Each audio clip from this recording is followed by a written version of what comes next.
عليكم ورحمة الله وبركاته. إن الحمد لله نحمده ونستعينه ونستغفره ونعوذ بالله من شرور أنفسنا ومن سيئات أعمالنا. من يهده الله فلا مضل له ومن يضلل فلا هادي له، وأشهد أن لا إله إلا الله وحده لا شريك له، وأشهد أن محمدا عبده ورسوله. أما بعد.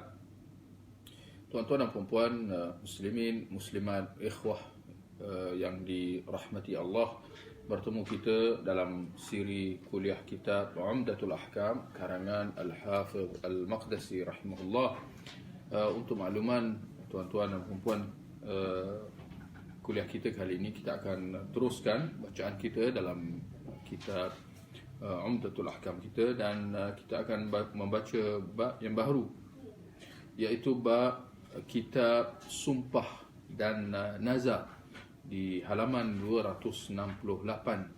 268 dalam kitab terjemahan Umdatul Ahkam, bab Sumpah dan Nazar.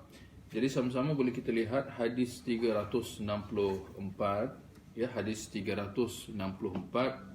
An Abdurrahman bin Samurah qala an-nabiy sallallahu alaihi wasallam: Ya Abdurrahman ibn Samurah, la tas'al al-imarah, fa innaka in u'titaha an mas'alatin ukilta ilayha, wa in u'titaha min ghairi mas'alatin u'inta 'alayha, wa idha halafta 'ala yaminin fara'aita ghayraha khayran minha fakaffir 'an yaminik wa'ti alladhi huwa khair. Abdurrahman bin Samurah menuturkan bahawa Rasulullah sallallahu alaihi wasallam bersabda, wahai Abdurrahman bin Samurah, janganlah engkau meminta kekuasaan, atau boleh kita kata, janganlah engkau meminta jawatan. Jika engkau diberi kekuasaan atau jawatan atas permintaanmu, engkau tidak akan ditolong dalam mengurusnya. Namun jika engkau diberi kekuasaan atau jawatan bukan atas permintaanmu, engkau akan ditolong dalam mengurusnya. Jika engkau bersumpah padahal engkau melihat bahawa ada yang lain yang lebih baik, maka bayarlah denda atau tebuslah sumpahmu, untuk membatalkan sumpahmu, dan lakukan apa yang lebih baik itu, lakukan apa yang lebih baik itu. Hadis riwayat Bukhari dan Muslim. Tuan-tuan, kita lihat hadis yang pertama yang dibawakan oleh Al-Hafidh Al-Maqdisi dalam kitab ini. Sebelum kita berbicara lebih lanjut berkenaan tentang sumpah dan nazar, di dalam bahasa Arabnya sumpah itu dikatakan sebagai yamin atau al-aiman. Yamin dia merujuk atau maksudnya kanan, Yamin iaitu sumpah, dia kembali kepada perkataan yamin yang membawa erti kanan, sebelah kanan, iaitu lawannya kiri. Digunakan perkataan yamin merujuk kepada perkataan sumpah.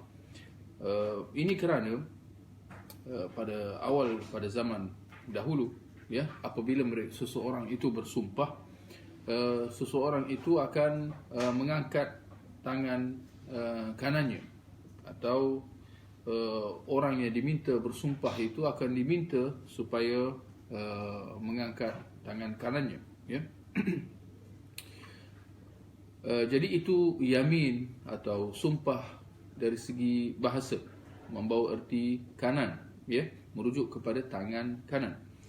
Tetapi bila disebut sumpah atau yamin, apa yang dimaksudkan dari segi istilah syarak, dia membawa erti tahqiq al-amr al-muhtamal atau ta'kiduh, iaitu menegaskan sesuatu ya, menegaskan sesuatu atau memperakuinya dengan menyebut salah satu daripada nama-nama Allah atau salah satu daripada sifat-sifatnya, ya. Menegaskan sesuatu dengan menyebutkan nama Allah atau sifatnya, ya. Asal pensyariatan sumpah ini termaktub di dalam Al-Quran, sunnah dan juga ijma'. Adapun di dalam Al-Quran, Allah Subhanahu wa taala dalam surah Al-Baqarah ayat 225 berfirman, la yu'akhidhukumullahu billaghwi fi aymanikum. Sesungguhnya Allah tidak akan memperkirakan kamu bersalah, ya, dalam sumpah kamu yang lagha, ya. Allah tidak akan memperkirakan kamu bersalah, ya, dalam sumpah kamu yang lagha. Aymanikum, Allah kata, iaitu kata jamak bagi yamin, ya, ayman. Dalam ayat yang lain, surah An-Nahl ayat 91, Allah berfirman, wala tanqudul aymana ba'da tawkidiha, dan janganlah kamu membatalkan sumpah kamu sesudah kamu menegaskannya, ya, sesudah kamu memperakuinya, ya. Jadi sekali lagi Allah menggunakan perkataan ayman, iaitu kata jamak bagi yamin, iaitu kanan, merujuk kepada sumpah, ya. Adapun dalam hadis, ya, hadis-hadis cukup banyak berkenaan tentang yamin atau sumpah ini. Antaranya ialah hadis yang telah kita bacakan tadi, ya, dan para ulama, ya, telah ijma' sepakat atas pensyariatan bersumpah, ya, suruhan bersumpah. Di samping mereka sepakat dalam mensabitkan hukum hakam yang berkait dengan sumpah. Cuma boleh disebutkan di sini, tuan-tuan dan puan-puan, bahawa seseorang itu tidak wajar untuk banyak bersumpah, ya. Tidak wajar untuk dia banyak bersumpah. Ini kerana seperti yang telah kita sebutkan tadi tentang definisi sumpah itu ialah menegaskan sesuatu dengan menyebut nama Allah atau sifat-sifatnya, ya. Jadi tidak wajarlah untuk disebut nama Allah, untuk nak menegaskan sesuatu itu dengan cara banyak, dengan cara selalu, ya. Cumanya memang dianjurkan untuk seseorang itu bersumpah apabila ada keperluan, sama ada untuk menghilangkan syubhat, ya, untuk menghilangkan kesangsian terhadapnya di dalam sesuatu perkara, atau untuk menafikan suatu tuduhan, ya, atau untuk nak menegaskan akan kebenaran suatu berita.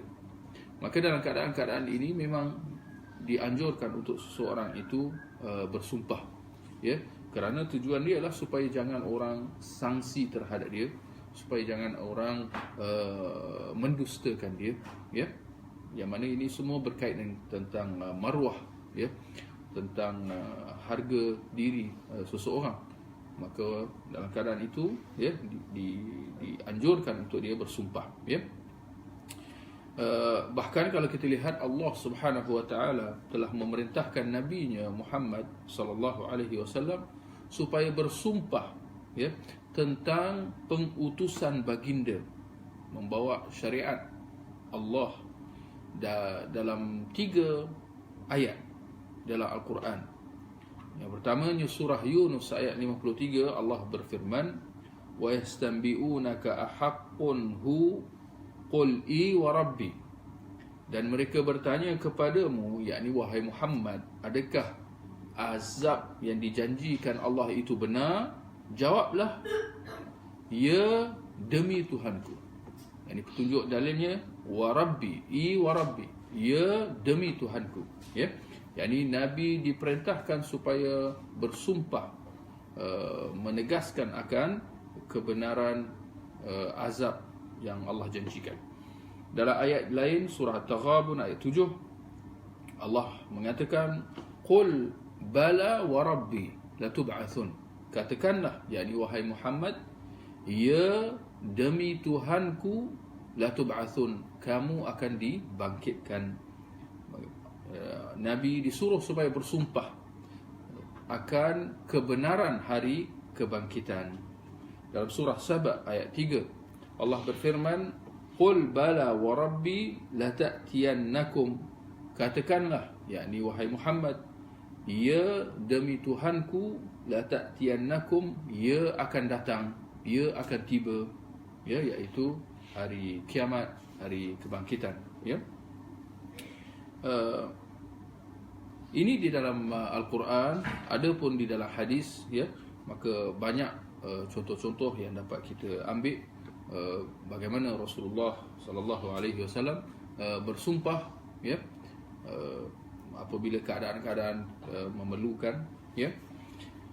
Kemudian tuan-tuan dan puan-puan, berkenaan tentang sumpah atau yamin,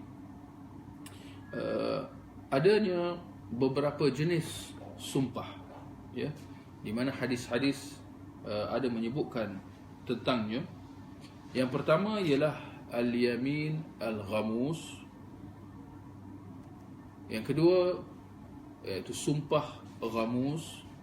Yang kedua ialah yamin allati tadkhuluha al-kaffarah, yamin atau sumpah yang boleh ditebus atau yang boleh dibatalkan, ya. Dan ini kita akan bahaskan kemudian. Dan satu lagi jenis sumpah atau yamin yang tidak disebutkan oleh penulis Al-Hafidh Al-Maqdisi dalam bab sumpah kita ini, iaitu laghu al-yamin atau yamin atau sumpah yang lagha, ya. Dan apa yang dimaksudkan dengan sumpah yang lagha, antara apa yang disebutkan oleh para ulama, ya, iaitu jenis sumpah yang ketiga, iaitu sumpah yang lagha atau sumpah yang sia-sia. Ada dua maksud, ya. Sumpah lagha ialah sumpah, perkataan sumpah yang tidak dimaksudkan oleh orangnya, sumpah yang tidak diniatkan oleh orangnya. Yani orang itu dia menyebut kata sumpah demi Allah, contoh, sedangkan dia tidak meniatkan untuk bersumpah. Sebaliknya, perkataan sumpah itu diucapkan tanpa niat atau secara, orang kata apa, secara kerana itu menjadi satu kebiasaan untuk bersumpah, ya, sebagaimana sebahagian masyarakat, khususnya masyarakat Arab, ya, lumrah untuk mereka mudah bersumpah, sedangkan memang tidak ada niat untuk mereka bersumpah, ya, tetapi itu kerana sudah menjadi satu budaya, ya, bagi mereka. Dan hal ini ada disebutkan dalam sebuah hadis yang diriwayatkan oleh Aisyah, bahawasanya Rasulullah sallallahu alaihi wasallam menjelaskan tentang erti sumpah lagha ini atau sumpah yang sia-sia. Kata baginda, huwa kalamur rajul fi baitih la wallahi wa bala wallahi. Ia adalah perkataan seseorang itu di rumahnya, tidak demi Allah, ia demi Allah, ya. Hadis diriwayatkan oleh Abu Daud. Ini dalam budaya orang Arab, ya. Mereka memang sering menyebut sumpah, ya. Kadang-kadang orang tanya apa khabar, pun dia akan kata sihat demi Allah, ya. Jadi ini dalam budaya orang Arab, ya. Tetapi dia tidak akan dikirakan sebagai sumpah. Sebaliknya dia lebih kepada laghu al-yamin, sumpah yang tidak diniatkan atau sumpah yang sia-sia. Juga termasuk dalam erti sumpah yang sia-sia atau laghu al-yamin ialah seseorang yang bersumpah dengan niat dengan niat untuk bersumpah, ya, atas sangkaan bahawa apa yang dia sumpahkan itu memang benar-benar adalah sesuatu yang benar, ya. Dia bersumpah atas sangkaan bahawa apa yang dikatakan itu benar, ya. Tetapi ternyata bahawa hakikatnya adalah sebaliknya, ya. Maka akhirnya sumpah itu dianggap sebagai sia-sia, ya. Kerana ternyata bahawa realitinya tidak sebegitu. Tetapi adakah dia dikira bersalah, ya, dikira berdusta, berbohong? Jawapannya tidak. Kerana dia dengan niatnya, apabila dia bersumpah, dia menyangka bahawa apa yang disumpahkan itu benar, ya. Tetapi ternyata bahawa realitinya tidak begitu, maka akhirnya sumpah itu akan dianggap sebagai sesuatu yang sia-sia atau laghu al-yamin, ya. Dan ini yang Allah sebutkan dalam surah Al-Ma'idah ayat 89, la yu'akhidhukumullahu bil-laghwi fi aymanikum. Ayat yang kita telah bacakan tadi, bahawasanya Allah tidak akan memperkirakan kamu bersalah dalam sumpah lagha kamu, dalam sumpah-sumpah kamu yang sia-sia. Walakin yu'akhidhukum bima 'aqadtumul ayman. Sebaliknya dia akan memperkirakan kamu dalam sumpah-sumpah yang kamu niatkan, ya. Fa kafaratu it'amu 10 masakin, ya, maka kafarahnya, yakni kafarah kalau seorang itu melanggar sumpahnya, atau kafarah untuk seseorang itu menebus sumpahnya, Allah kata ialah memberi makan kepada 10 orang miskin, ya, atau memberi pakaian, atau membebaskan seorang hamba, ya. Diberi pilihan, beri makan kepada 10 orang fakir miskin, atau memberi pakaian kepada mereka, atau membebaskan seorang hamba. Kemudian Allah kata dalam ayat yang sama, faman lam yajid fasiyamu 3 ayyam. Kemudian kalau sesiapa yang tidak mampu atau tidak mendapati perkara tersebut, tidak ada kemampuan untuk memberi makan atau memberi pakaian, atau dia tidak mendapati ada orang fakir miskin untuk diberikan, dan tidak pula ada hamba yang untuk dibebaskan, atau dia tidak ada kemampuan untuk membebaskan, maka Allah kata hendaklah dia berpuasa sebanyak 3 hari, ya. Baik, itu ialah kafarah sumpah, cara untuk nak menebus sumpah atau membatalkan suatu sumpah. Baik, tadi sedikit sebanyak berkenaan tentang sumpah atau yamin. Kemudian kita lihat hadis yang pertama yang telah kita bacakan tadi, ya. Hadis Abdul Rahman bin Samurah, ya. Dan boleh juga kita lihat hadis yang berikutnya kerana dia hampir sama, ya, lafaznya, iaitu hadis 365. عن أبي موسى الأشعري رضي الله عنه قال قال رسول الله صلى الله عليه وسلم إني والله إن شاء الله لا أحلف على يمين فأرى غيرها خيرا منها إلا أتيت الذي هو خير وتحللتها.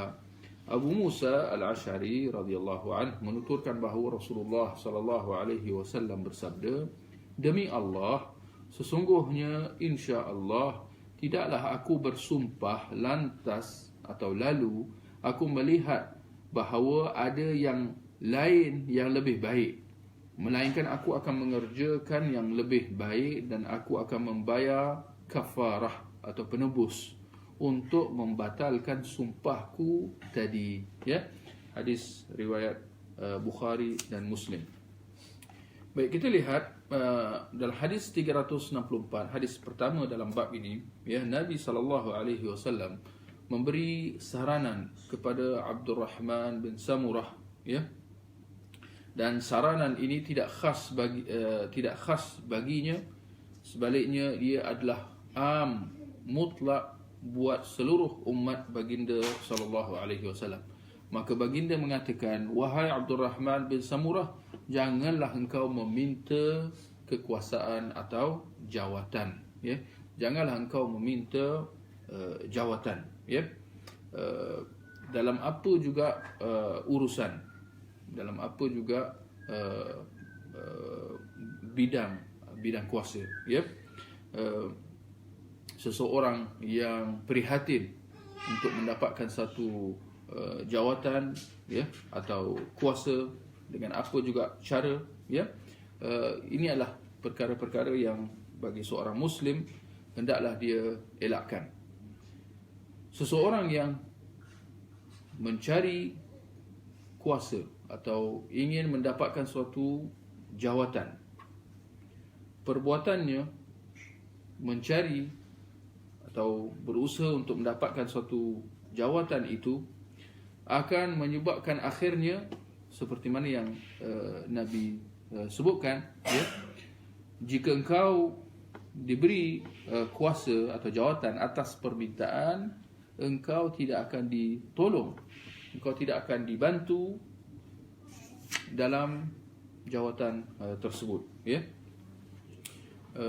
Sebaliknya, akhirnya engkau akan diserahkan, engkau akan terserah dengan kemampuan dan kuasa engkau sendiri, tanpa mendapat bantuan, ya, serta petunjuk daripada Allah Subhanahu wa taala, ya. Sedangkan kita sedia maklum bahawa manusia itu secara semula jadi dia bersifat lemah dan tiada upaya, ya. Bagaimana kalau dalam keadaan tersebut seorang itu diserahkan kepada kuasa dan upayanya tanpa mendapat bantuan dan petunjuk daripada Allah Subhanahu wa taala? Yakinlah dalam keadaan tersebut seorang itu tidak akan berjaya, ya.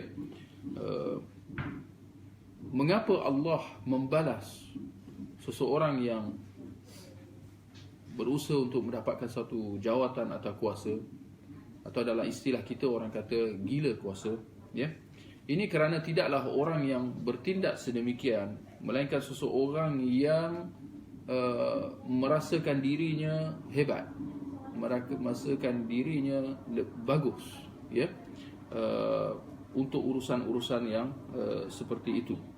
Dan tidaklah dia berusaha untuk mendapatkan jawatan atau kekuasaan tersebut, ya, dengan cara dia berusaha mendapatkan pertolongan Allah Subhanahu Wa Taala.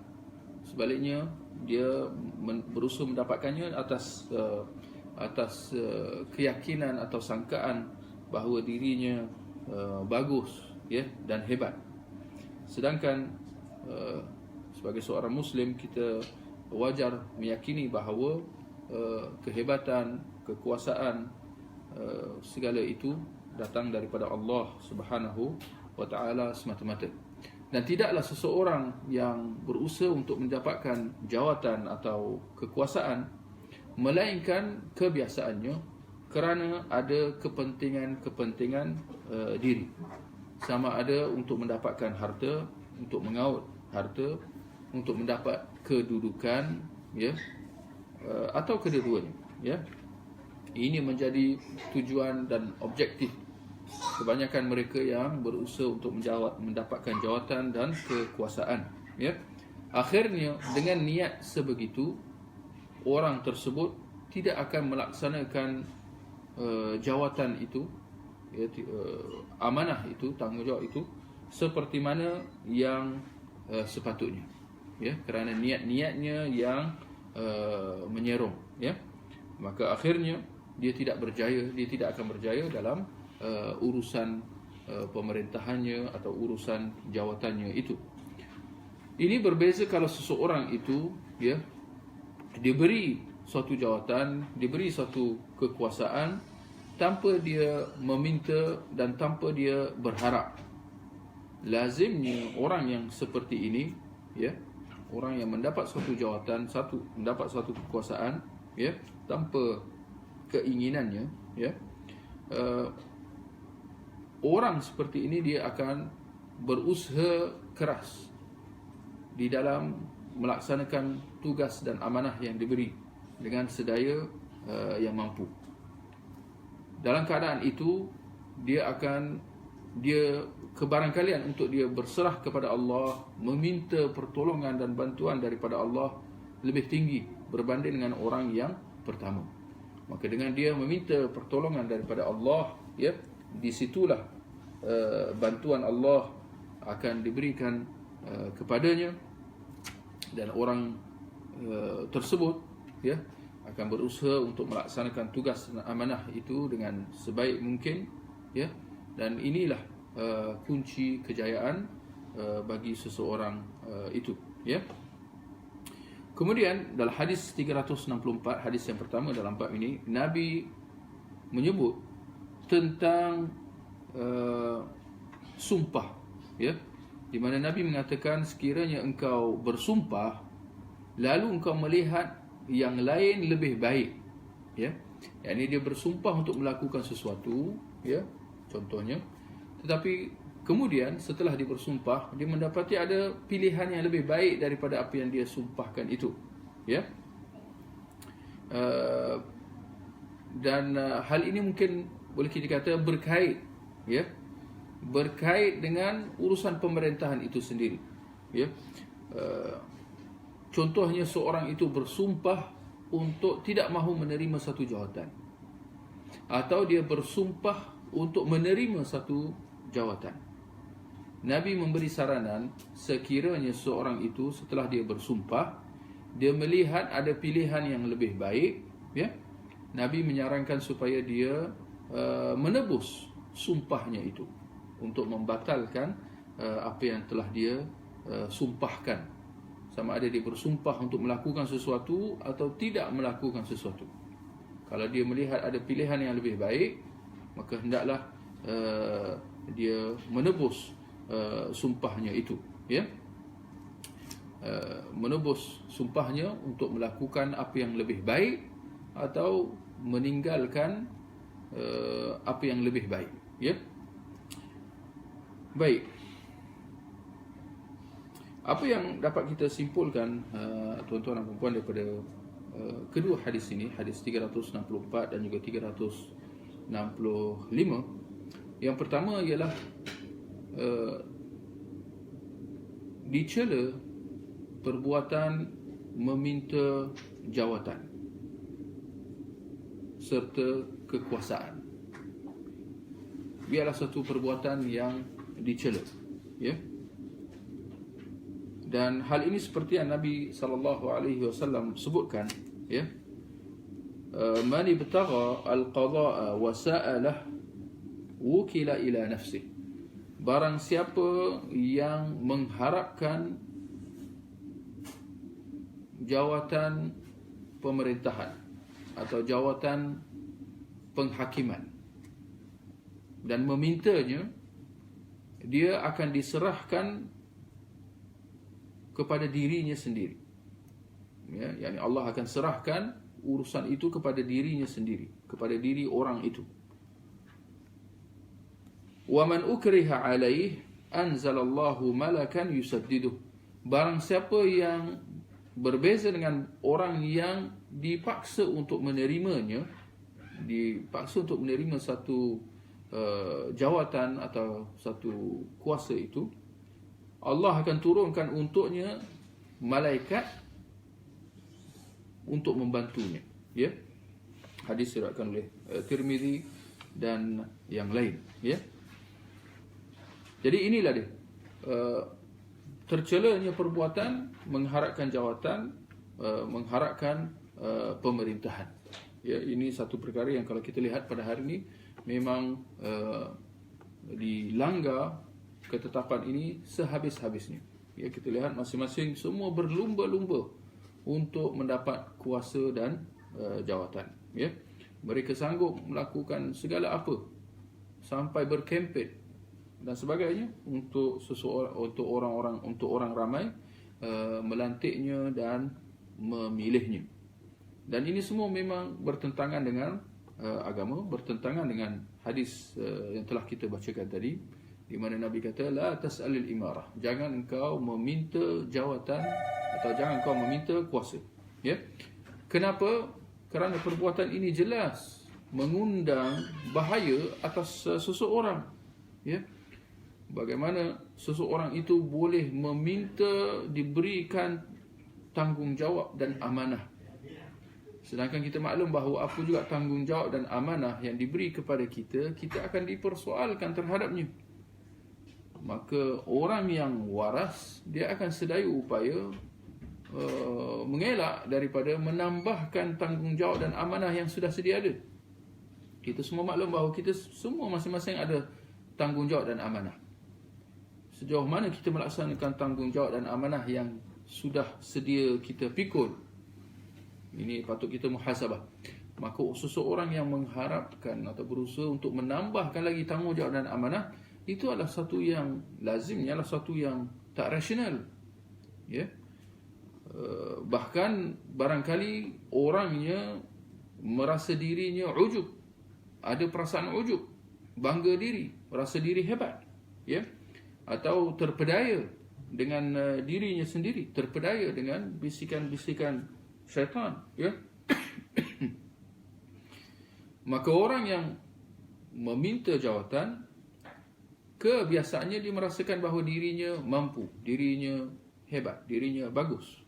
Maka akhirnya dia berserah kepada dirinya sendiri. Dia tidak meminta dan berserah kepada Allah Subhanahu wa taala, ya. Dan dengan niat-niat yang terpesong seperti itu, ditambah lagi niat untuk nak meraih harta, meraih kedudukan, di samping niat-niat tercela yang lain, maka layaklah untuk dia tidak dibantu oleh Allah Subhanahu wa taala. Maka faedah yang kedua yang dapat kita simpulkan daripada hadis yang telah kita bacakan ialah seseorang yang diberikan jawatan, diberikan kekuasaan tanpa dia meminta dan tanpa dia berharap, orang yang seperti inilah yang akan dibantu, ya. Ini kerana orang yang tidak meminta, tidaklah dia tidak memintanya, melainkan kerana dia mengakui kelemahan dirinya, ya. Kerana ada perasaan takut, tidak mampu untuk melaksanakan tugas-tugas dan amanah-amanah ini. Maka ketika itu orang yang seperti ini diberikan jawatan, dia akan kembali kepada Allah, dia akan berserah kepada Allah. Maka orang yang seperti inilah yang Allah akan bantu dan tolong. Manakala orang itu akan berusaha sedaya upaya untuk mengikhlaskan amalnya, ya, melakukannya sebaik mungkin, ya, maka orang yang seperti inilah yang akan mendapat kejayaan dan akan diberi taufik, ya. Kemudian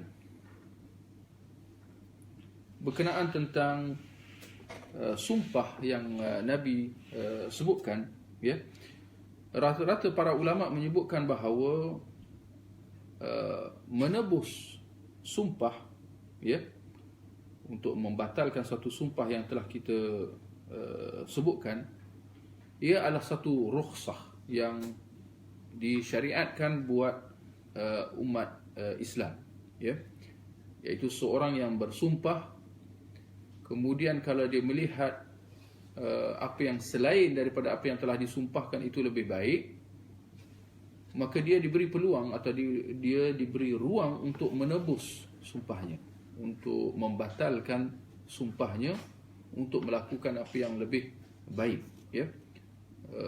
Majoriti para ulama melihat bahawa ini adalah satu rukhsah, satu kelonggaran, ya.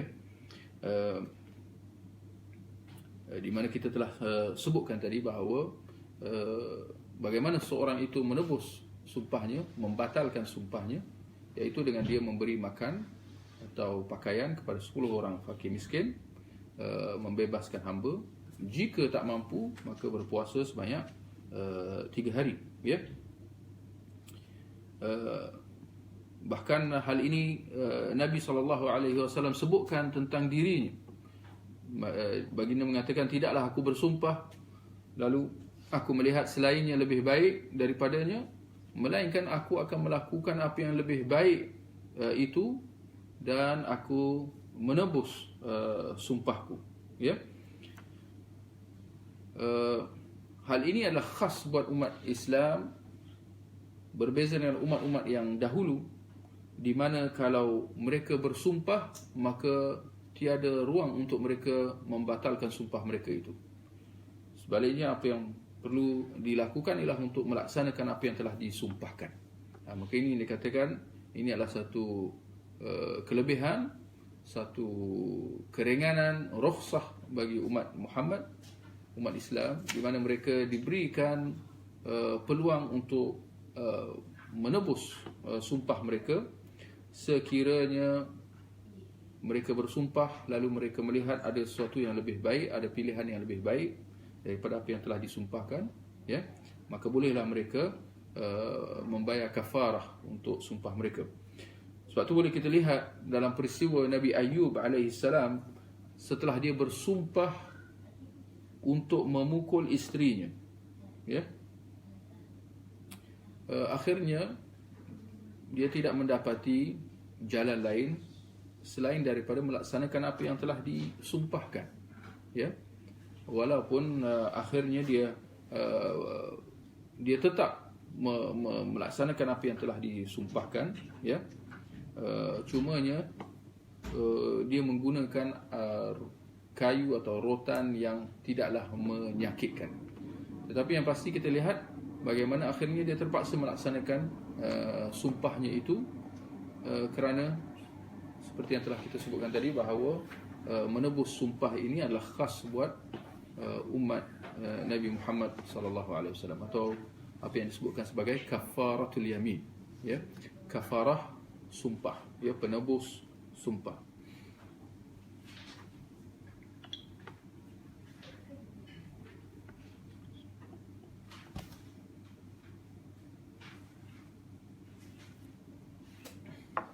Baik, ikhwah yang dirahmati Allah, sampai di situ saja untuk kuliah kita kali ini. Kita akhiri dengan tasbih kabarah subhanakallahumma wa bihamdik asyhadu an la ilaha illa ant astaghfiruka wa atubu ilaik wa sallallahu ala nabiyyina Muhammad wa ala alihi wa sahbihi ajma'in. Wassalamu alaikum warahmatullahi wabarakatuh.